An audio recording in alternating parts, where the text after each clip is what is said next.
Hello, you guys. How are you? This is Daniel from Scale Freaks, and this is my first YouTube video. I'm just starting my channel, and this is a show of the 132nd SU-30, the flanker.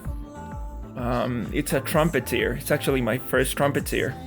Before this, I built a 132nd Tomcat, an F-14 Tomcat Tamiya. It was a good. I was expecting actually more from a Tamiya of 132nd, but it was a good kit. On this Trumpeter, I was actually quite amazed. It's a really good model. Interior is very detailed. Seats are very detailed as well. It brings two options of actually three options. You can use the dashboard, the regular one where you do all the painting. There's a flat piece where you do only stickers. On this one I actually chose and cut one by one the little gauges, the screens and everything out of the decals and did it myself. You know, you paint it, you do one by one little cutting. It's a lot of time, yeah, I know, but you know, it comes out okay. Machine gun, you're not gonna see it at the end unless you want to leave it open. There's no option for you to leave it open. You can, you know, fabricate something yourself. Base, the base for the landing gear, they're pretty good. You know, I did actually some of the, you know, where you melt the metal, you do your own hydraulic hoses, more lines and everything. But overall, it's pretty good. Flaps and adjusters on the wings are pretty good. They come with some photo edge metal parts. You can do, you know, like a little rod and they swing down, up and down, so you can actually glue it to the wing and, you know, you can move it around. The body, it's really good. All the detail panel lines, they're great. You can see all the rivets. There's the little corner when you add the nose. I think this model definitely it's out of the SU-27 on the 132nd Trumpeter. So to do the 130, the SU-30, I'm sorry, they just did they extended the cockpit to add the second pilot there. So you can actually see on the model where they extended it. It's not too bad. Once you know it's done and everything, you can never tell on the details that they changed the molds. So the rest is awesome. It's excellent. The whole details. I was checking pictures online of the paneling, kind of like to copy the details, the weathering and everything's very precise on how they copied everything, engineering and the whole thing. The turbines, you know, exhaust ports and everything, they're really detailed all the way on the inside. You will kind of like never see that, but you know, you can see here that everything's pretty good. You can do a lot of painting, weathering, copying, you know, use metal, burnt, kind of like that coatings they use. This is two of the, you can see all the way in there that, you know, it looks pretty nice. Once inside the plane, it looks awesome. So it has that extra. I was looking online that you can buy a lot of aftermarket parts for this plane, not only photo etch but also in resin parts. It comes with a lot and they end up coming out really good. But you know, whatever the plane brings, it's very good.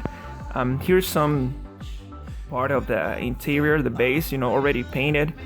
The whole bottom part, the turbine intakes, I left these two bottom parts open because, you know, I wanted to kind of like mask off for whenever I do the airbrushing. Only thing I found this big error on the wings. You can see all the putty that I had to do here. There was a big step once you glue the wings. It was okay, you know. Now I finally figured it out. This is the pre-shading part.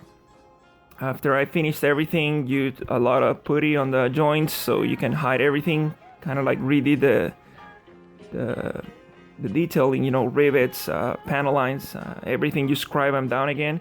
So this is the pre-shading part. I did some lighter panels, some darker panels. This is actually the first time I'm doing pre-shading.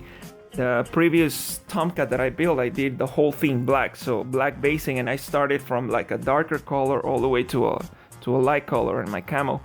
This is blues, the Russian blues that they use, you know, the Russian flanker blue. They have the green gray blue or something like that. It came out pretty good. So this is the pre-basing part. I'm showing you guys the whole. You can see in the bottom that there's more black than on the top. So this is the way I did it. I bought the little blue tacky thing, you know, you can do for camouflage. But the reason why I did it clear is because I'm just so you can see where to cut.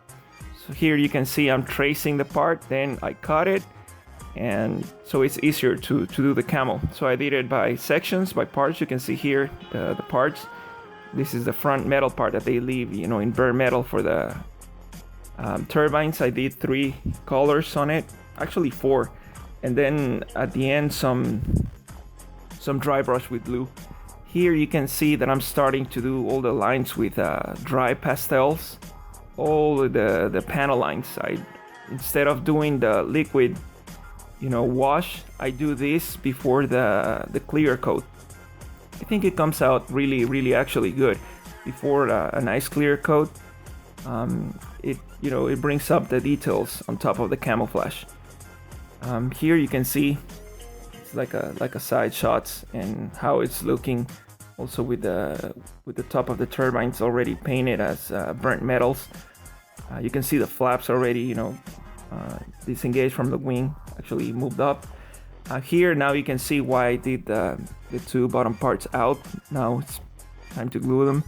Bottom looks really good. It's a little darker than the top actually. Here's the finished product. So I did a few lines, a few coats. This is kind of like just showing what I did mostly with the plane. You can see the fine details. I did some washes on the landing gear. I did washes on the arms, missiles. You can see on the missile holders, you know, on the wing brackets. You can see the whole washes there a little darker than from the top. It's kind of like